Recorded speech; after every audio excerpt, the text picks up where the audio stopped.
धर्म खड़े हो चुके हैं।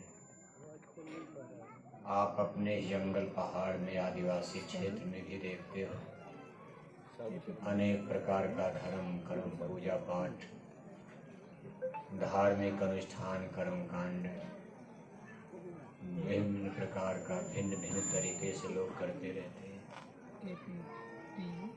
आज वास्तव में समझ में ही नहीं आता कि वास्तव में कौन सा धर्म सही है, किसको करने से हमको सही लाभ मिलेगा।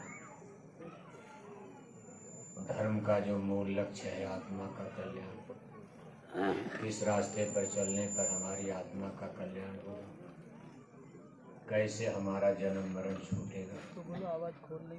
वास्तव में धर्म का मूल लक्ष्य मिशन उद्देश्य आत्म कल्याण ही होता है। एक तो धर्म हमारे लौकिक जीवन में हमको आपको पवित्र और सात्विक जीवन जीने का ज्ञान देता है।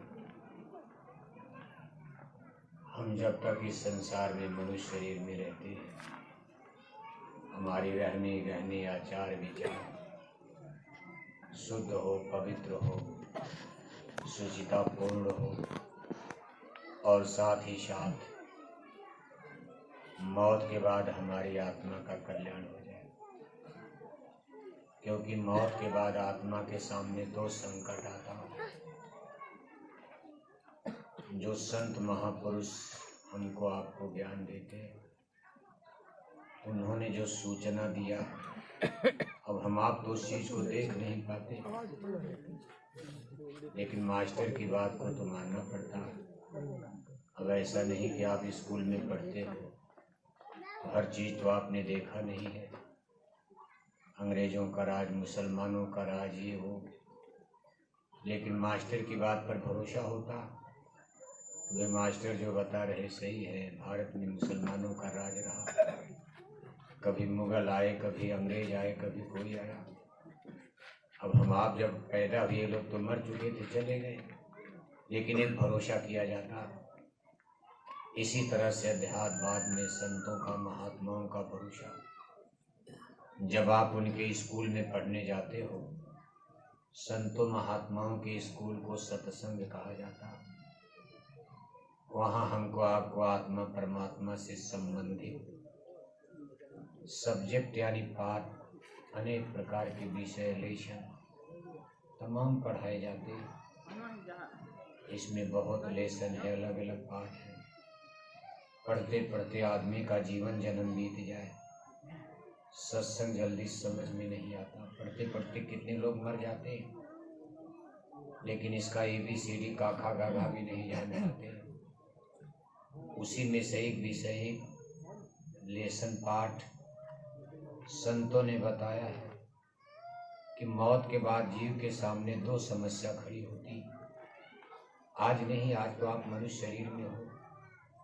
जब ये मनुष्य शरीर आपका छूट जाएगा, इसको तो लोग आग में जला देंगे, खेल खत्म। लेकिन स्पिरिट और आत्मा ये मौत के बाद भी जिंदा रहती है, ये मरती नहीं है। ये वास्तव में आप मरोगे नहीं। आपसे मतलब यहाँ आत्मा शरीर नहीं। यानी ये बात सिद्ध है कि आप शरीर नहीं हो। यह एक झूठा माया का भ्रम है कि आपने अपने को हाड़ मांस का इस शरीर समझ लिया।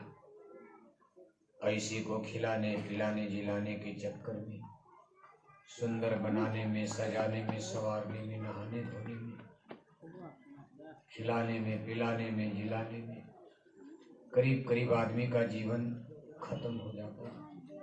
अंत में शरीर भी नहीं बचता। इतना डॉक्टर, इतने बड़े बड़े PGI अस्पताल, आदमी कितना चक्कर लगाता रहता जीवन भर, लेकिन कोई बचा पाता है शरीर को। एक दिन इसको आग में जलना है, जलकर मुट्ठी भर राख बन जाता है, लेकिन आत्मा यानी आप जिंदा रहोगे। यानी ये शरीर एक पिंजड़ा घोंसला के समान, जैसे पिंजड़े में पक्षी है दूसरे पिंजड़े में जा सकता। पेड़ पर चिड़िया बैठी है, पेड़ गिर गया दूसरे पेड़ पर जाकर बैठ जाएगा। ऐसे शरीर तो एक घोंसला है, पिंजरा है। जिस दिन ये खत्म हो जाएगा, आत्मा रूपी चिड़िया पक्षी इसमें से उड़ जाती है और उड़ने के बाद इसके सामने जो समस्या खड़ी